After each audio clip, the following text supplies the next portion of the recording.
Good morning, dear brothers and sisters. Welcome to the celebration of the Holy Sacrifice of this Eucharist, this third Sunday of Lent. In today's Mass, let us include in our prayers the thanksgiving offer of the Aguilar family, Mark, Michelle, and Lila Rivera, Jesse Cuyugan and family, Gueco Cuyugan family, Nicolo and Montgomery Garcia, Brent and Brent, Luke Garcia and family, Marlon, Joyce and Ira Takdol, Sydney Rose Manyalak and family, Lito and Lori Zapanta and family, Ida Magalona and family. For the birthday thanksgiving of Judith Almadin, Marina Joyce de la Fuente, and Anya Dizon for her 13th birthday. For the special intentions of John, Lucas, and John Lawrence Pascual, Ray and Loida Rodriguez, Helen David, Tita Bermudez, Eleanor Ventura, Phil Janet Castro and family, Chucky Maan Castro Alonzo, Anita Alonzo, Bernie Baby Henson and family, Jay Sharon Manuel, Henry Jonel Morales and family, Reden and May Rivera, JR and Aina Mejia, Reden, Jeremy and Joy Rivera, Mark Homer Munoz, Patrick and Sarah Goquinco, Herminio Lynette Nukum and family, Rick Grace Alexi Lumanlan. For the safe travel of Giancarlo Henson and Ida Magalona. For healing, speedy recovery, and good health of Lucinio M. Tiksay, Banjo Serrano, Edeline Angeles Gozun, Ramel Santos Batol, Katrina Camille Gozun, Anthony Chase Coco Gozun, Enya George, Cherry Amor Esguera, Liza Garcia, Marciana Castro, Pat Ahos, Eric Jimenez, Melinda Consolacion, Angelito Miguel, Divina Gracia Carbonco, Edel Umlaz, Gloria Panlilio, Ernesto Dizon, Marciano Castro, Tony Hecker, Manolita Pasion, and those whom we pray for healing.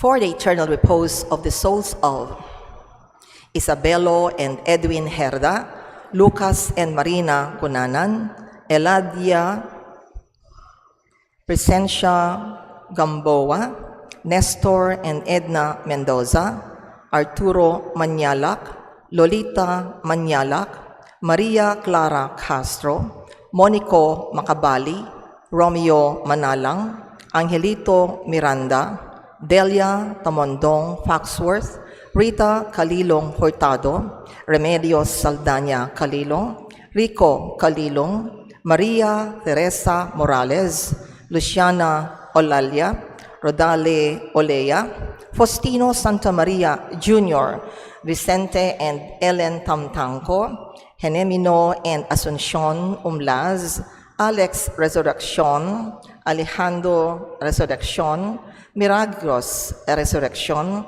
Magno and Francisca Hipolito, Tony Wu, Elena Parico, Diosdado and Leoncia Gadi, Fred and Victor Anastasio Gadi, Regina Pangilinan, Felicidad Gamboa, Prospero Rivera Sr., Alfonso Balingit Sr., Gloria and Candy Rivera, Juan Susbilia Sr., Lourdes Rivera, Marcos Castro Sr., Esmirna Perez, Eliadora Balingit, Daisy Chai Fajardo, Aurora Beltran, Domingo Chan, Filmer Abrahano, Teresita and Macranita Gopez, Brian Joseph Liwanag, Attorney Adelaido Rivera, Hermenegildo San Miguel, Africa Ayuyao Basa,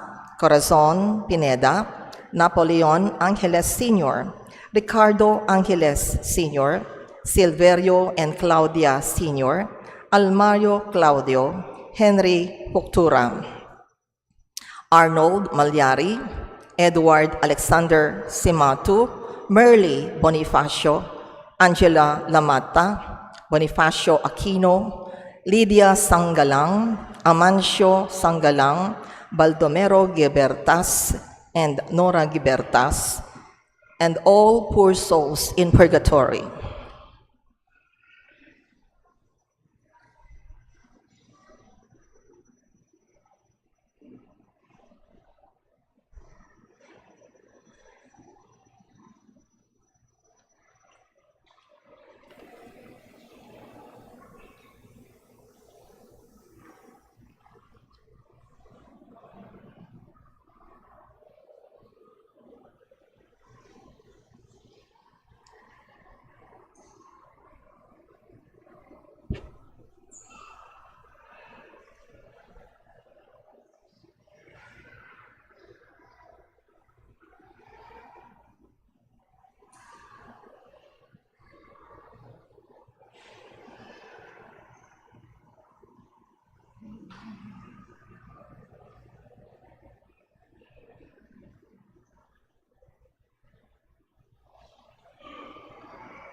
With our priest presider, Reverend Father Deo S. Galang, let us all rise and glorify the Lord by singing the entrance hymn.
In the name of the Father, the Son, and the Holy Spirit. Amen. The Lord be with you. And with your spirit. Good morning po. Good morning, Father Deo. The third Sunday of Lent speaks about the temple being cleansed by Jesus. I never saw Jesus so emotional when he was cleansing the temple. In fact, he was very angry. He wanted the temple to be clear in its identity. There's nothing wrong with the marketplace. We need marketplaces, but to mix the temple and the identity of it with the market is something quite confusing. It can also be true for us. We should know our identity and not be mixed with something that is not about us. And sometimes this leads us to sin. The first reading speaks about the 10 Commandments. It reminds us of the basic foundation of our human morality. And for the times that we have sinned, we ask the Lord to forgive us and learn to forgive others too. Together we pray, I confess to Almighty God and to you, my brothers and sisters, that I have greatly sinned in my thoughts and in my words, in what I have done and in what I have failed to do. Through my fault, through my most grievous fault, Therefore I ask Blessed Mary, all the angels and saints, and you, my brothers and sisters, to pray for me to the Lord our God. May Almighty God have mercy on us, forgive us our sins, and bring us all to everlasting life. Amen.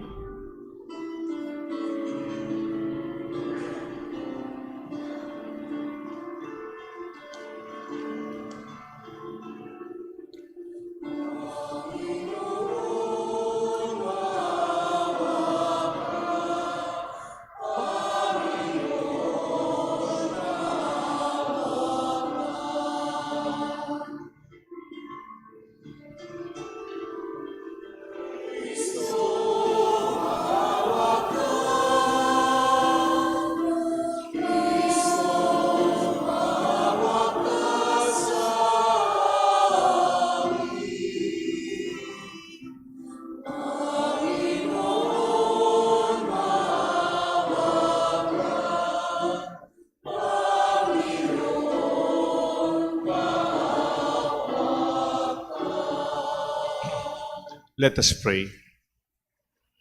Kindly remember your petition, your intention in this Mass. Let us put together our prayers.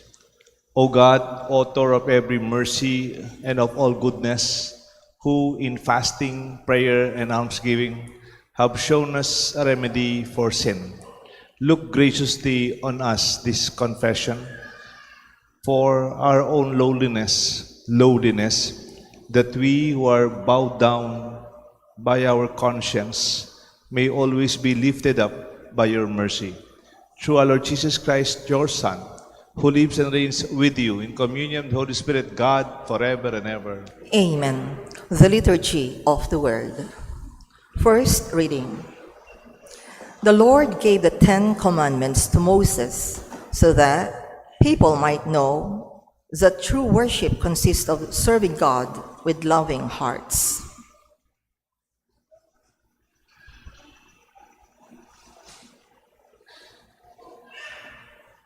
A reading from the book of Exodus. In those days, God delivered all these commandments. I, the Lord, am your God, who brought you out of the land of Egypt, that place of slavery. You shall not have other gods besides me. You shall not take the name of the Lord your God in vain. For the Lord will not leave unpunished the one who takes his name in vain. Remember to keep holy the Sabbath day. Honor your father and your mother, that you may have a long life in the land which the Lord your God is giving you. You shall not kill. You shall not commit adultery. You shall not steal. You shall not bear false witness against your neighbor. You shall not covet your neighbor's house.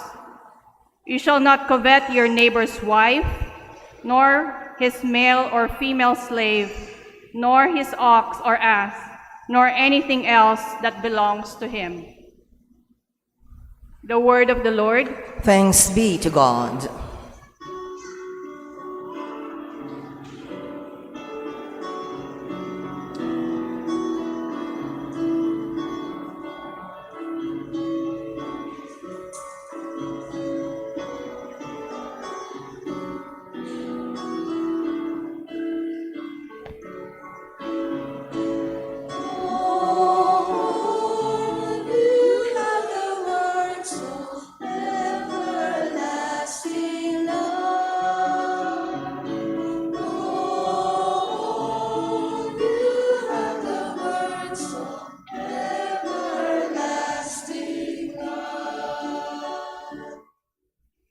The law of the Lord is perfect, refreshing the soul. The decree of the Lord is trustworthy, giving wisdom to the simple.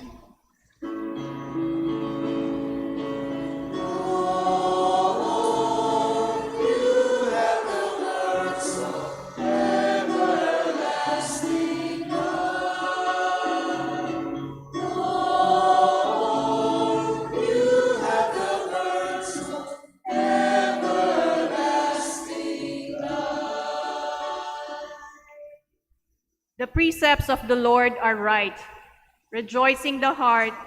The command of the Lord is clear, enlightening the eye.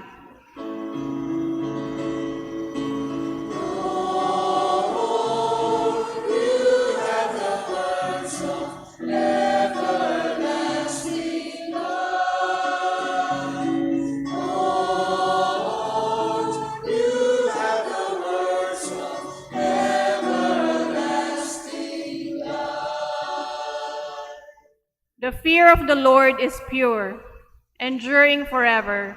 The ordinances of the Lord are true, all of them just.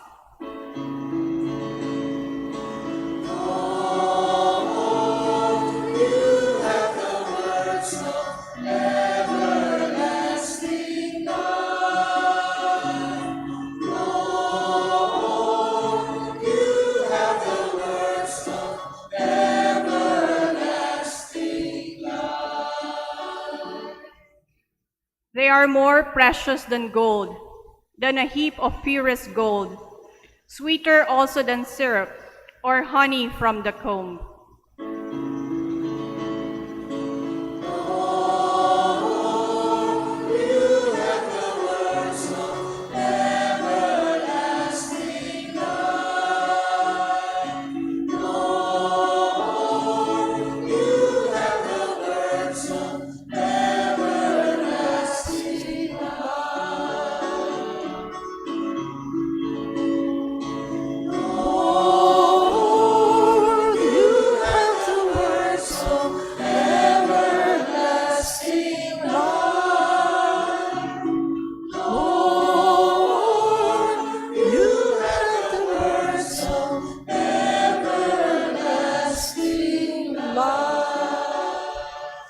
Second reading.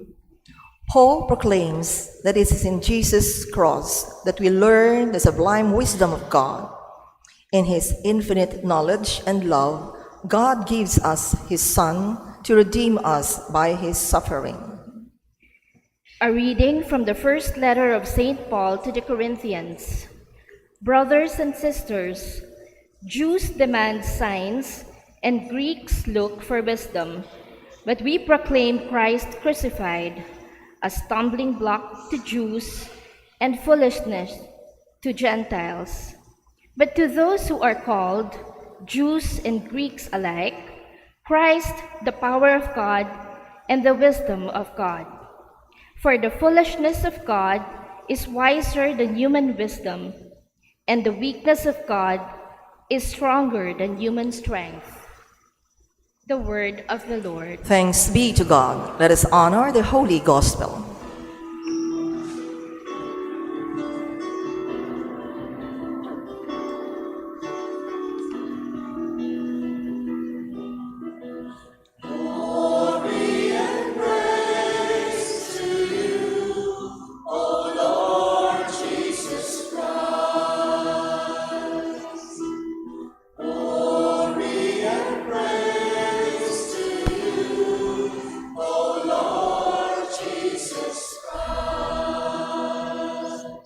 God so loved the world that he gave his only Son, so that everyone who believes in him might have eternal life.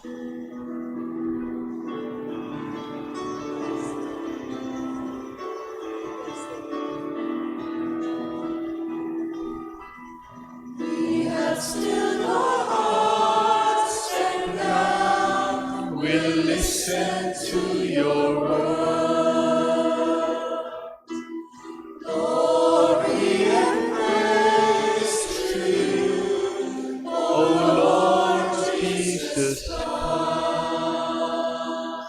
The Lord be with you. And with your spirit. A reading from the Holy Gospel according to St. John. Glory to you, O Lord. Since the Passover of the Jews was near, Jesus went up to Jerusalem. He found in the temple area those who sold oxen, sheep, and doves, as well as money changers seated there. He made a whip out of cords and drove them all out of the temple area with the sheep and the oxen, and spilled the coins of the money changers and overturned their tables. And those who sold doves, he said, "Take this out of here and stop making my Father's house into a marketplace." His disciples recalled the words of Scripture, "Zeal for your house will consume me." At this the Jews answered and said to him, "What sign can you show us for doing this?" Jesus answered and said to them, "Destroy this temple, and in 3 days I will raise it up." The Jews said, "This temple had been under construction for 46 years, and you will raise it up in 3 days?" But he was speaking about the temple of his body. Therefore he was raised from the dead. His disciples remembered that he said this, and they came to believe the Scripture and the word of Jesus had spoken. While he was in Jerusalem for the feast of Passover, many began to believe in his name when they saw the signs he was doing. But Jesus would not trust himself to them because he knew them all and did not need anyone to testify about human nature. He himself understood it well. My dear friends, the Gospel of the Lord. Praise to you, Lord Jesus Christ.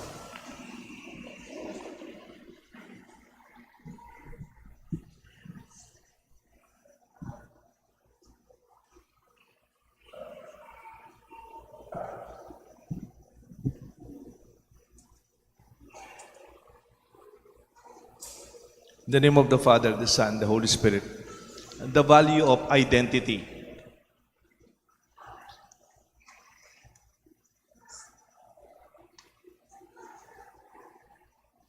The act of cleansing the temple, not only physical church or the physical chapel that we have here, it can also symbolize the purification of ourselves as individuals, as persons. This, just as the places of worship are sanctified, we too must be considered temples of the Holy Spirit, for we have undergone our own cleansing when we were baptized. And during baptism, if you check the ritual, we were called temple of the Holy Spirit, each one of us. Therefore, cleansing the temple involves discovering the true identity and recognizing the value of the temple in the community. We identify with our temple because it represents our values, what we believe, our faith. I remember Pope Francis during the times of the pandemic, 2021. He went to Iraq, of all places, when it was locked down, but he went to Iraq 2021, March 7. One thing he did in Iraq is to visit devastated Christian churches in Iraq. There was a very powerful mass that he celebrated. At the background are destroyed temples of the church. He prayed for war victims in the square among the ruins of several churches disseminated by the militants. Pope Francis, surrounded by shells of destroyed churches, arrives to pray for the victims of war at Mosul, Iraq, once de facto the capital of the ISIS. The temple is not a marketplace. We should avoid the essential confusion about the two. This clarification extends beyond the physical structures and buildings. It also involves the clear identity and understanding or the definition of our very personal identity. Wala naman pong masama sa palengke. There's nothing wrong with the marketplace. We need marketplaces for practical reasons. But it should not be confused with the identity of the church. Dapat po hindi pinagsasama to. Parehong malaga, pero our church has its distinct identity. Tayo po mga Pilipino, sanay tayo sa mga sari-sari store. Pumunta ka doon, nandun lahat. Doon sa Sapang Bato, dahil walang masyadong pharmacy, bumibili na rin kami ng gamot, at least yung over-the-counter gamot, sa sari-sari store, doon sa harapan namin. And you have also school supplies. And also the other things that I'm surprised meron sila. Tunay na sari-sari store. Even nowadays, we have convenience store. But it's also good to have specialization. If you are a bakery, bring the best bread to the community. If you are a pharmacy, bring the best medicine for the community. If you are a hardware, bring the best supply for the construction needs of the community and maintenance. However, more than the sari-sari store, I also notice when we eat, our plates are also sari-sari. Did you attend a wedding dinner, banquet, or maybe debut or birthday in a restaurant or catered food? Filipino usually eat with one plate, everything is there. First, you have the rice, of course. And then you have maybe kare-kare, okay? And then you have the bagoong. On the side, you have the fish fillet. The fish fillet also would have a sauce, which is a bit sweet. And then maybe on the side, you have a little vegetable. And then maybe a little beef,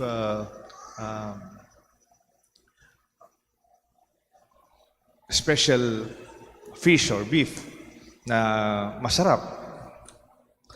At siyempre, sa dulo, meron tayong dessert. Lalagyan natin ng kung may leche plan, leche plan. Kung may saging, may saging. The whole plate is sari-sari also. I heard once a French chef, a friend of Bishop Ambo. He was talking about the Filipino food. The French chef said, Filipinos, you have good food, but you mix it together. You don't enjoy it one at a time. Subukan nyo kumain. Ano lang, puro lengua lang lengua. You will enjoy it. Or kumain kayo muna, yung sa plato ninyo, lagay nyo muna, ano yung bangus kasi na walang tinik? Yung arellano, mama. Just enjoy it. It's very good. Or maybe asado. They are also very good. But when you mix it together, it loses its identity. Even our tongue, our palate cannot define what we are eating. May kaibigan naman akong pare, si Father Sol Gabriel. Sabi niya, when I order pizza, I order only one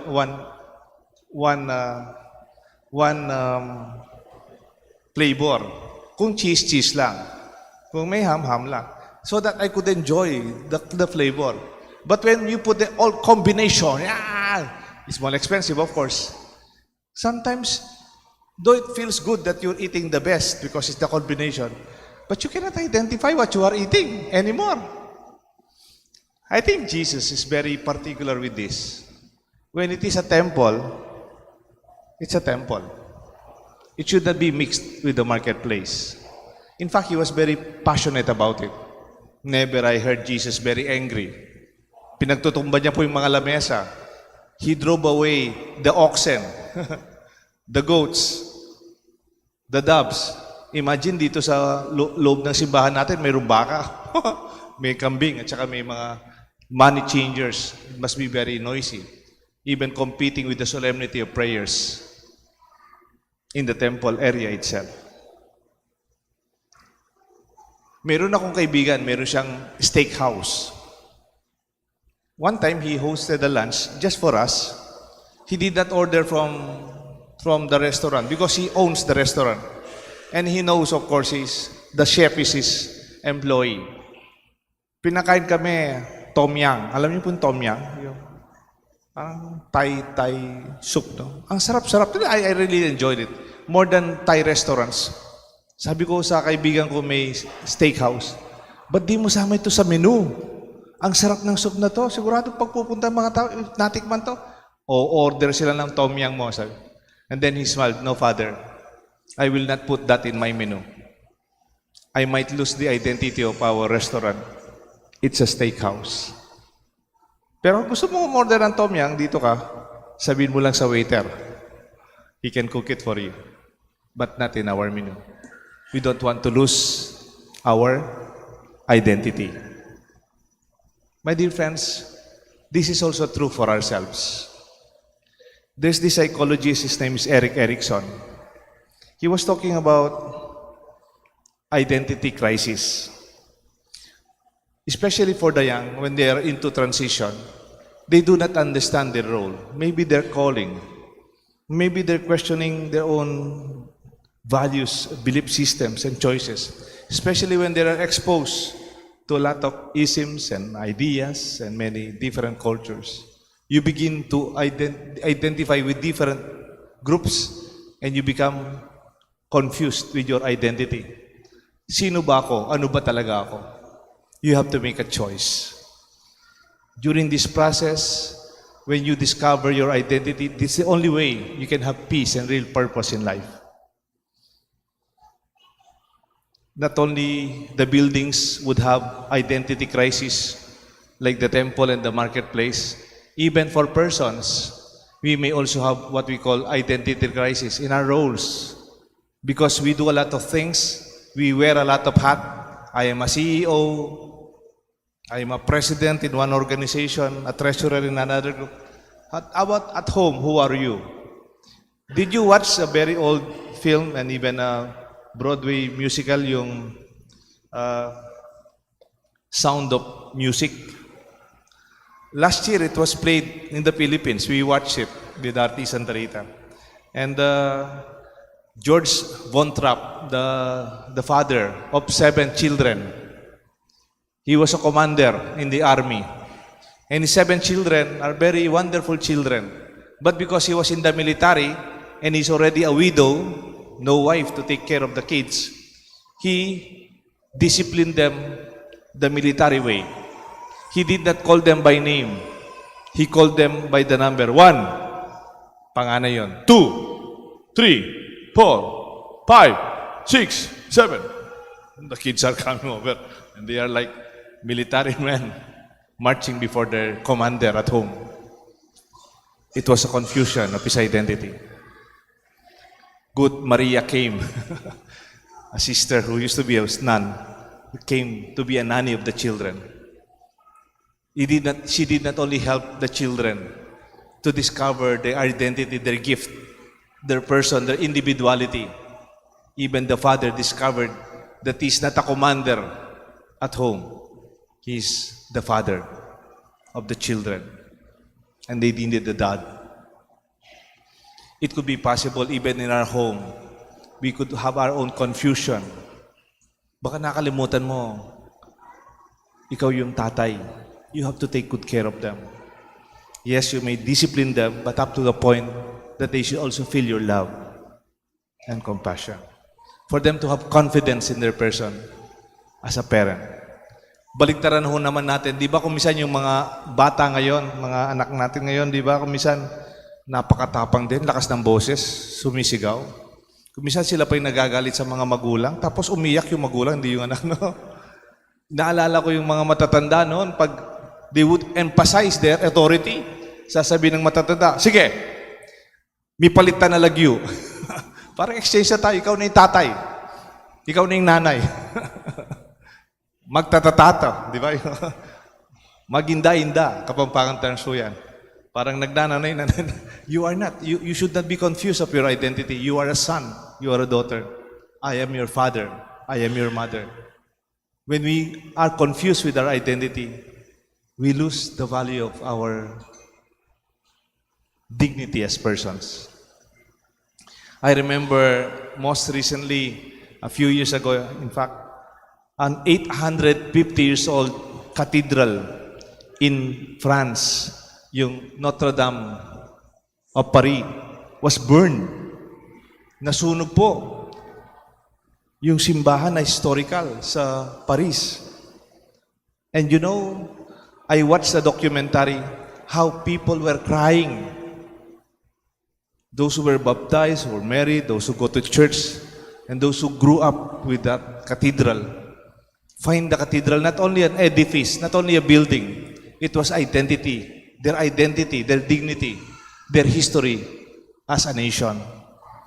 That very night, while it was still burning, their president, the president of France, Emmanuel Macron, addressed the nation at the midnight while Notre Dame was burning. Sabi po niya, Notre Dame of Paris is our history, emphasized by Macron, the president, underscoring the structures of this distinctive role and its national imagination. He highlighted it as an epicenter of French life, encompassing the essence of countless books, paintings, cultural elements that hold significance for all French men and women, even those who have never seen it physically or visited the cathedral. Notre Dame is, in essence, a shared culture and historical identity and heritage that resonates deeply with the entire French nation. And then sabi niya sa kanyang conclusion, I tell you solemnly tonight, we will build and rebuild this cathedral. Hindi pa po natapos na susunog, nag-commit na ang presidente ng France to rebuild their cathedral because it holds their identity and pride as a nation. In fact, I read somewhere, Macron was born into a non-religious, yung family niya walang religion. But when he was 12 years old, he opted to be baptized as Catholic. Hindi ko po alam ngayon because of politics it may change. But even our buildings, I hope we identify with it. Ang ating simbahan dito, this is yours, this is us, this is ours. One time, I was tasked to work for the funding of a building in San Fernando. We called it EFATA. It is a development center for training. This is the time of Pinatubo. And in Germany, they agreed to fund the building. We call it EDC, EFATA Development Center. And then as we were building it and designing it, I submitted the design to the German counterpart. We call it Miserior of Germany. If we have Caritas Manila, in Germany, the Catholics have Miserior Germany. They give funds for development, especially for developing poor countries. And the context of Pinatubo, they funded the building. Very Filipino po ako. In the training center, at the side of the center, one of the halls, we decided it will be canteen. Lagyan namin canteen yung training center. Lagyan namin ng a place para pwede tayong kumain, very Pinoy. And then the German engineer crossed out the canteen from the plan. He did not approve the cafeteria in the building. He said, isn't it we need to eat? During trainings, we have to serve food. No, Father Deo. The training center is for training. You build another building for a canteen. We are not funding a canteen inside a training center. I understood, even in their way of thinking, the identity. We don't mix up how we run something that we do. Pwede rin sa business ninyo, you are over-expanding with a lot of things that is not your specialization. Alam niyo po, last August, nagpunta ako ng Vietnam. Weekday naman, walang isang. In Vietnam, the first restaurant we went to is a small, yung style Vietnam, parang malilit lang, parang karinderya lang. Di ba yung karinderya is typical sari-sari store, sari-sari food, di ba? Karinderya. But in Vietnam, in that first restaurant we ate, they only serve one soup. One Vietnamese soup with beef. Yun lang. That's all. May choices ka lang kung ano ilalagay mong patis o condiments, pero they only serve one soup. And the manager and the owner are very relaxed because they only have one product. And you know, we were lined up. Ang haba ng pila, isa lang ang sineserve nila. They knew what they do best. They have an identity. And the tourists in that place, they line up. Iba-ibang nationality ba, naka-line up. Isa lang yung soup. Sometimes, mga Pilipino mahilig sa karinderya, sari-sari store mentality. At times, we lose our identity. Even our chapels and our temples. As Jesus reminded us, let your temple be a place of honor, a place of worship, a place of value of who we are. Huwag po sana kayong magalit na. May side comment lang ako. Most recently, napansin ko yung mga kabataan. Parang attractive din sa kanila magpakasal sa garden. Marami na po lumapit sa akin, Father, pwede po kaming magpag-garden wedding? Sorry kasi sa simbahan ako nagkakasal. Kasi we are Catholics, we celebrate sacraments, particularly baptism and our wedding, our ordination in the church. As much as possible, siguro sa mga anointing, of course, sa bahay, sa hospital. But weddings, di ba may kasabihan tayo Pilipino, papakasalan kita kahit anong simbahan. Di ba? Mayroon na bang nagsabi sa yung papakasalan kita kahit anong garden? Hindi, wala pa naman. I hope, hindi naman sana magalit yung mga ibang sekta. I don't blame other sect groups or other religious small groups. Kaya nagpapakasal sila sa garden. They don't have churches. Nagre-rent lang sila ng space sa isang building, second floor, di ba? And they don't have the dignity of celebrating it in a church like ours, in a cathedral, in a parish place, where it's a center of our faith and identity. Hindi, Father. Sa beach resort naman po ito, pwede beach resort. Hindi rin, sabi ko eh. Simbahan talaga. And I hope we catechized our children about this. The dignity and identity of a Catholic wedding is not in a garden, not even in a restaurant, but in the church. Maybe kung anniversary nila lang, wedding anniversary, that's just a mass, hindi na po wedding yan. And a Thanksgiving. But we celebrate it in the midst of our church because this is who we are. This is our identity and dignity. Kaya when persons have their own confusion with their identity, titanong, sino ako? Unless you define your identity, you'll be confused and you will not be focused. Meron pong isang writer, pangalan niya Mark Twain, an American writer. Sabi niya, there are only 2 days that are important in your life. First, the day that you were born, and second is the day when you knew why. Dalawa lang yung araw na mahalaga sa buhay mo. Una, nung sinilang ka, siyempre. At yung kalawa, nalaman mo, bakit kay sinilang. When you discovered your purpose, your identity in life. Let this be our invitation, the value of our identity. May God bless us all, the Father, the Son, and the Holy Spirit. Let us all stand, my dear friends. Together, let us profess our faith. I believe in one God, the Father Almighty, creator of heaven and earth, and in Jesus Christ, his only Son, our Lord, who was conceived by the Holy Spirit, born of the Virgin Mary, suffered under Pontius Pilate, was crucified, died, and was buried. He descended into hell. On the third day, he rose again from the dead. He ascended into heaven and is seated at the right hand of God the Father Almighty. From there, he will come again to judge the living and the dead.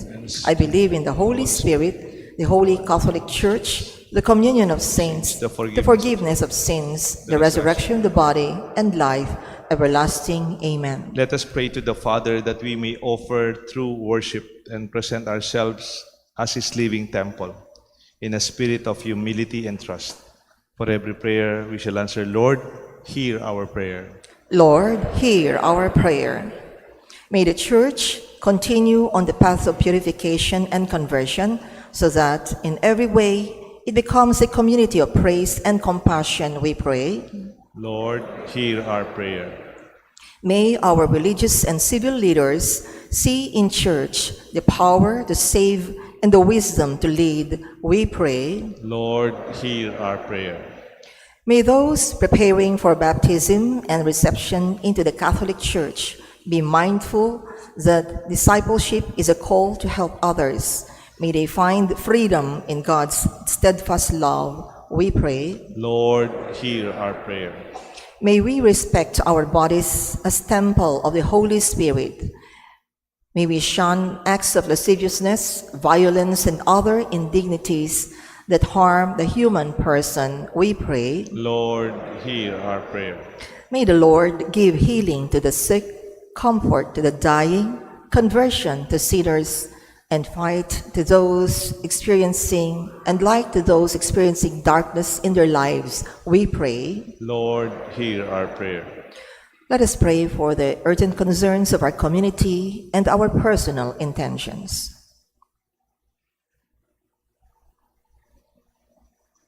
Lord, cleanse our hearts of selfishness. Help us to love and serve you in faithfulness and truth, and to show this by our concern for others, you who live and reign forever and ever. Amen. The Liturgy of the Eucharist.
Pray, my dear friends, that this sacrifice may be made acceptable to God the Almighty Father. May the Lord accept the sacrifice at your hands for the praise and glory of his name, for our good and the good of all his holy church. Be pleased, O Lord, with these sacrificial offerings, and grant that we who beseech pardon from our sins may take care to forgive our neighbor. We ask this through Christ our Lord. Amen. The Lord be with you. And with your spirit, Lift up your hearts. we lift them up to the Lord. Let us give thanks to the Lord our God. It is right and just. It is truly right and just, our duty, our salvation, always and everywhere, to give you thanks, Lord, Holy Father, Almighty and eternal God, for you have given your children a sacred time for the renewing and purifying of their hearts, that freed from discord of affection, they may so deal with things of this passing world and hold rather things of eternal, that eternally endure. And so with all the angels and all the saints, we praise you, and without end we acclaim.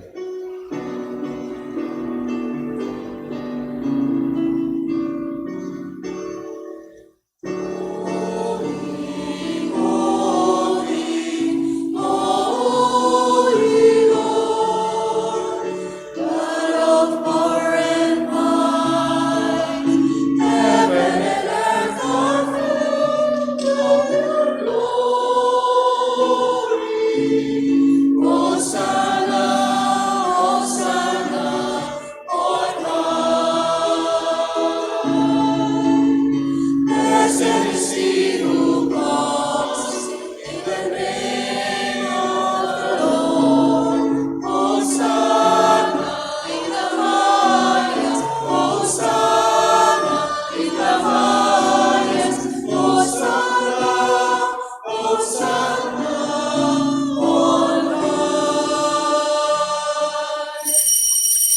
You are indeed holy, O Lord, the fount of all holiness.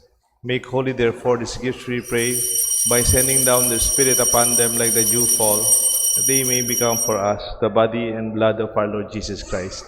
At the time he was betrayed and entered willingly into his passion, he took bread, giving thanks, broke it, and gave it to his disciples, saying, "Take this, all of you, and eat of it, for this is my body, which will be given up for you."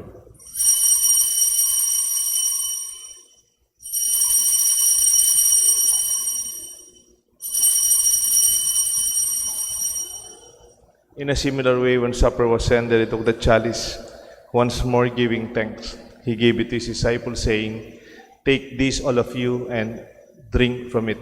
For this is the chalice of my blood, the blood of the new and eternal covenant. It will be shed for you and for many for the forgiveness of sins.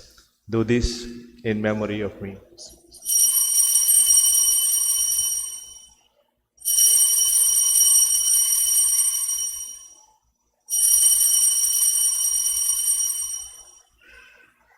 Let us proclaim the mystery of faith.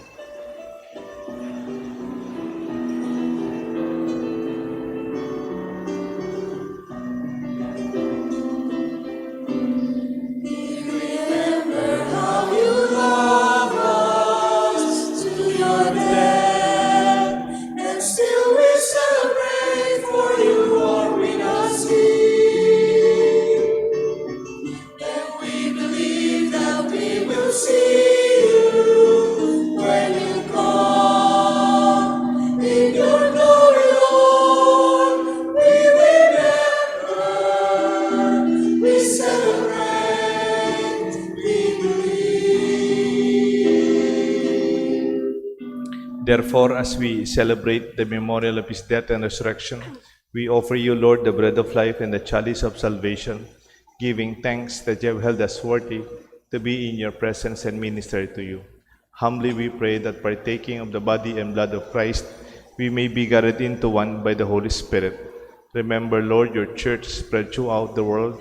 Bring her to the fullness of charity, together with Francis, our Pope, Florentino, our Archbishop, and all the clergy, and all those who serve in our parish, especially in our chapel here at St. Joseph Clark. Remember our brothers, our sisters who have fallen asleep in the hope of the resurrection, and those who have died in your mercy. Welcome them into the light of your face. Have mercy on us, we pray, with the Blessed Virgin Mary, St. Joseph, her spouse, with the blessed apostles, and all the saints who have pleased you throughout the ages. We may merit to be co-heirs to eternal life, and may praise and glorify you through your Son, Jesus Christ. Through him, and with him, and in him, O God, Almighty Father, the unity of the Holy Spirit, all glory and honor is yours forever and ever.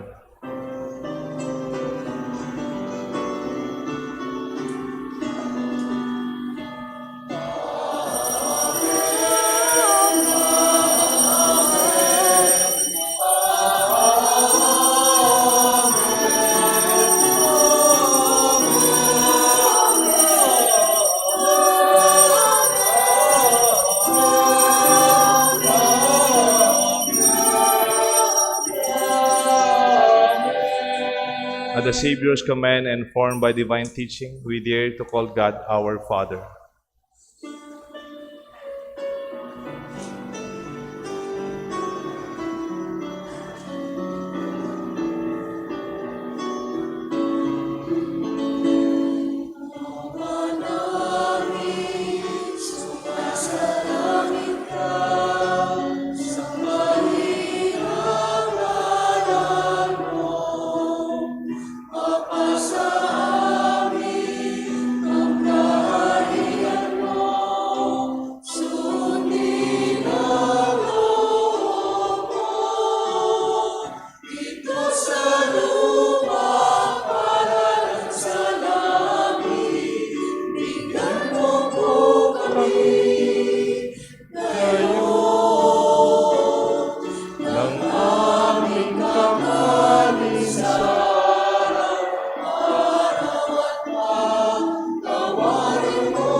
at iadya mo kami sa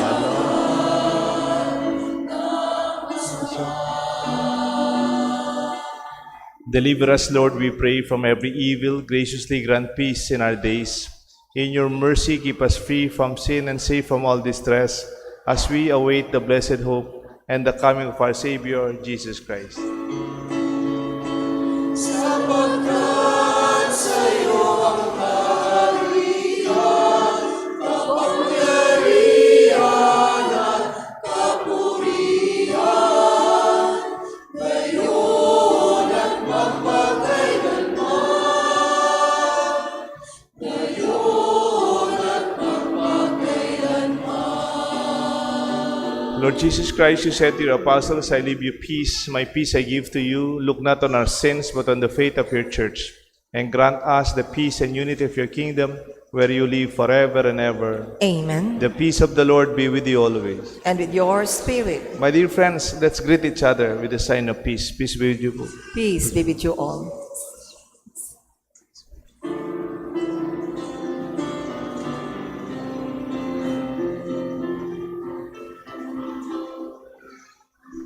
Lamb of God, you take away the sins of the world. Have mercy on us. Have mercy on us. Lamb of God, you take away the sins of the world. Have mercy on us. Have mercy on us. Lamb of God, you take away the sins of the world. Grant us peace.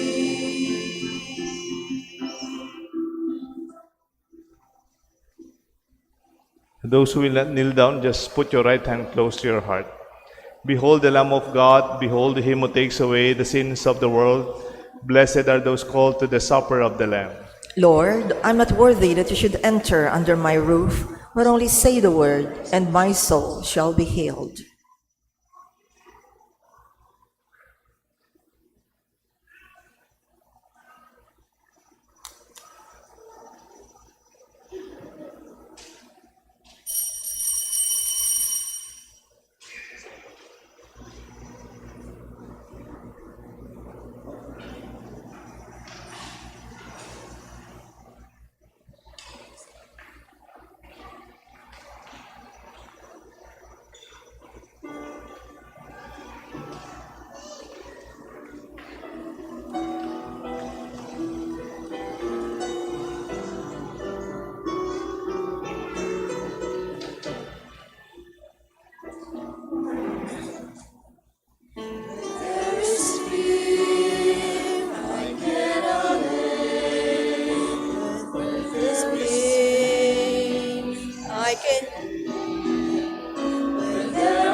in compassion, that I may be your heart today.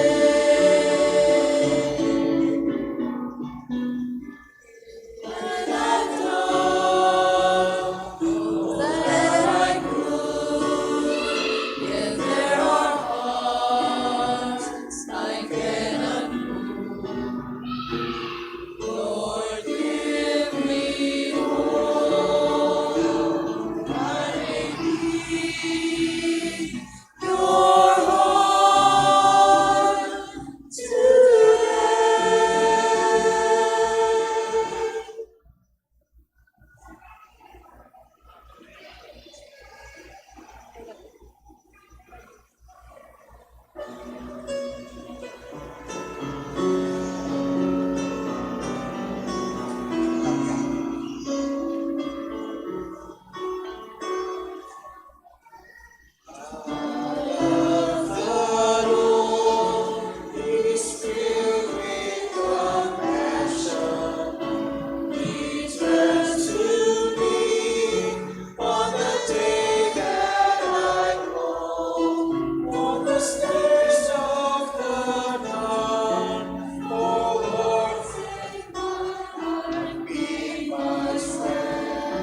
Let us pray.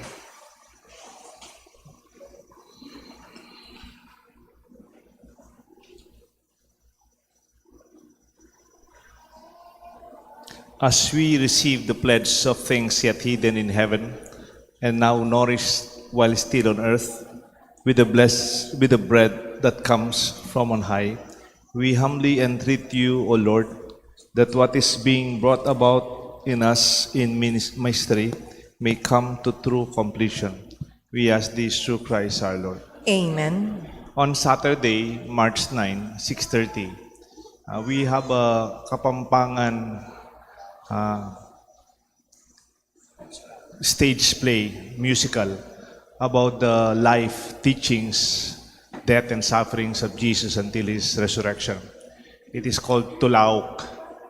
And this is a Kapampangan sarsuela on the life of Christ being staged by RT Santa Rita. And last night it was staged in Echo Park in Santa Rita. And on Saturday, we will have it at 6:30 p.m.